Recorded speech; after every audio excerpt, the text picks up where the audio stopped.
Hey there, karibu tena kwenye kipindi kingine cha Fungua Neno. Fungua Neno ni kipindi ambacho tunakuja pamoja kama Wakristo, tunakuja pamoja kama watu ambao tunamwamini Bwana wetu Yesu Kristo, kwamba kwa hili neno alituokoa. Tunakuja pamoja, tunafungua neno, we open the word, and then tunajifunza kutoka kwenye hili neno, tukiamini kabisa kwamba hili neno ni kweli na ni kweli ambayo inaweza ikatuweka huru kweli kweli. Hivyo basi, karibu Fungua Neno, tuende kwenye sura ya mwisho ya waraka wa kwanza wa Petro. Hiyo ni sura ya 5. Kama umeangalia hizi episodes zote mpaka umefika hapa sasa hivi kwenye sura hii ya mwisho, nikupongeze sana, nikupongeze sana. Kukumbusha pia kwamba tuna ile series ya Colossians ambayo ipo kwenye channel, pia unaweza kaiangalia. Tumepita kuanzia sura ya kwanza mpaka sura ya 4 ya kitabu cha Colossians.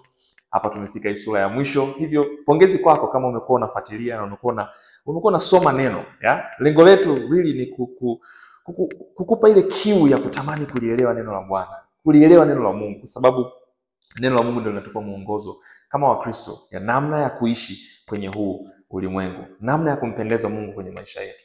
Hivyo basi, twende kwenye mstari wa kwanza wa sura ya 5 ya waraka wa kwanza wa Petro.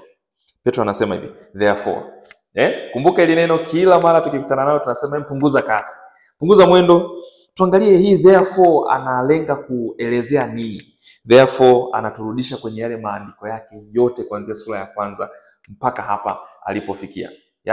In the most immediate, kwa karibu kabisa, alikuwa anaongelea kuhusu the suffering of Christ.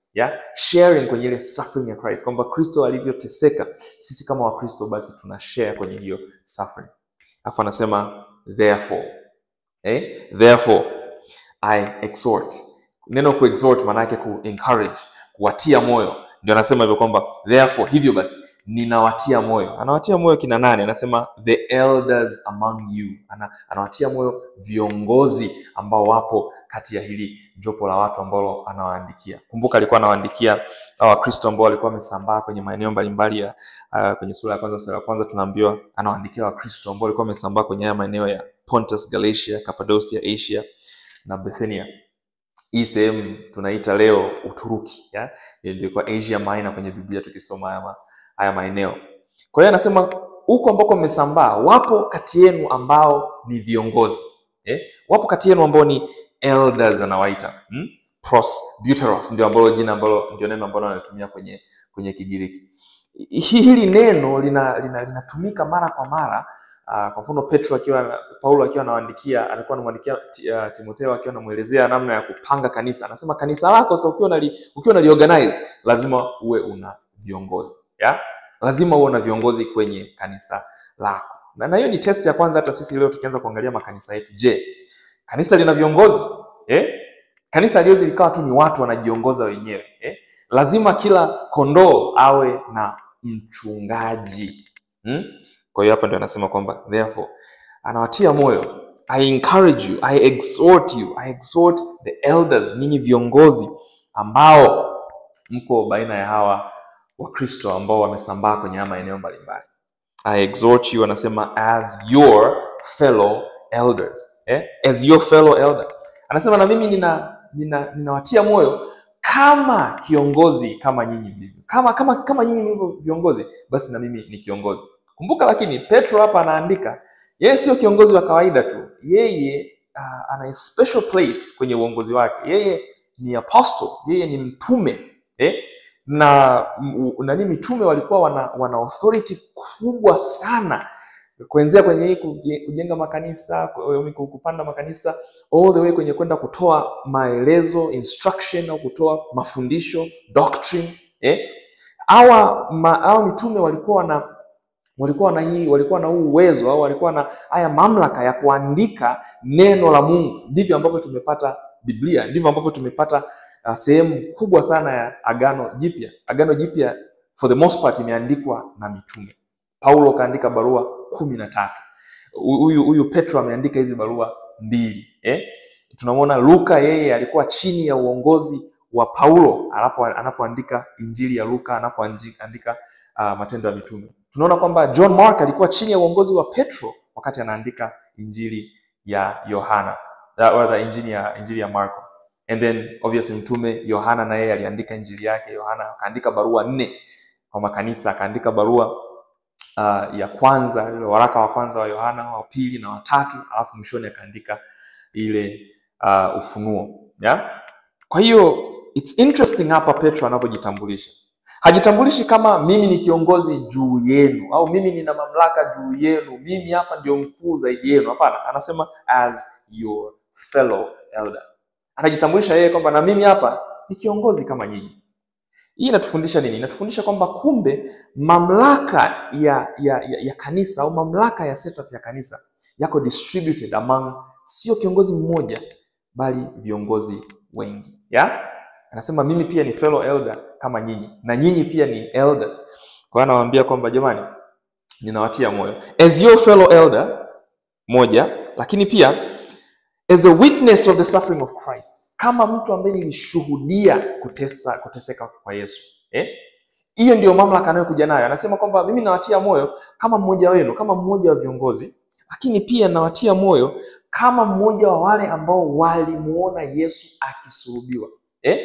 Petro kama unamkumbuka ndio alikuwepo kwenye account nzima ya kuteseka kwa Yesu. Alikuwepo kuanzia kule kwenye alivyoitwa mapema sana kwenye huduma ya Yesu Kristo. Yeah? Akaitwa kutoka kuwa mvuvi.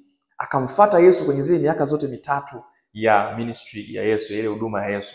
Mpaka pale mwishoni alikuwa ni mmoja wale watu wachache, alikuwa ni the inner circle ya wanafunzi wa Yesu. Yeye, Petro, Yohana na James, yeah? Wale the sons of Zebedee, wale watoto wa Zebedee, mtu na kaka yake Yohana na Yakobo, alafu na Petro. Hao walikuwa ni the inner circle, ndio ambao Yesu aliwaita peke yao waje huku Gethsemane wakati anasali kwenye ile injili ya kwa hiyo tunasoma kwenye mfano kwenye injili ya Yohana 17.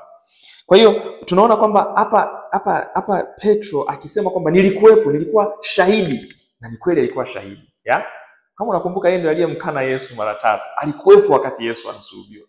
Alikuwepo. Kwa hiyo anasema mimi your fellow elder ndio, lakini pia zaidi ya hapo nilikuwa ni shahidi wa mateso au kuteseka kwa Yesu.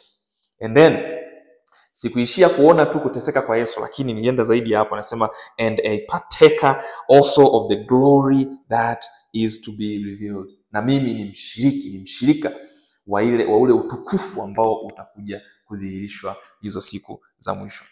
Kwa hiyo anajitambulisha kwanza. Anasema kwamba mimi nakuja kuwatia moyo. Anawatiaje moyo? Tutaona kwenye hiyo sura ya mstari wa 2. Lakini hapa tunaona vitu kadhaa. Kwanza tunaona kabisa kwamba kumbe kuna haja ya viongozi pia kutiana moyo. Na wenyewe wanahitaji kutiwa moyo. And so Petro hapa anawatia moyo wale viongozi. Lakini anavyojitambulisha hajikwezi, hajikwezi kwamba mimi hapa ndio mkuu wa viongozi, mimi ndio mtume wa watume. Hapana. Of course alikuwa na hiyo authority na alikuwa na huo uwezo na alikuwa kwenye sehemu hiyo ya mamlaka, lakini you notice kwamba ana unyenyekevu akiwa anaongea na hawa viongozi. Anasema kwamba kiongozi wewe wa Kristo, kiongozi wa kanisa au kiongozi wa Kristo ni mtu ambaye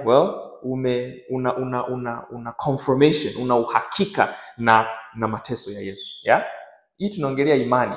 Hii tunaongea kwamba wewe kwa kiongozi kwanza kabisa inabidi ni mtu ambaye umemwamini Kristo Yesu. Yeah? Hivyo basi kama wewe bado haujamwamini Yesu Kristo, kama wewe uko kwenye sehemu ambayo labda unaisikia injili kila siku lakini hujawahi kwenda kuitafakari na kuitilia maanani, ni kuhimize.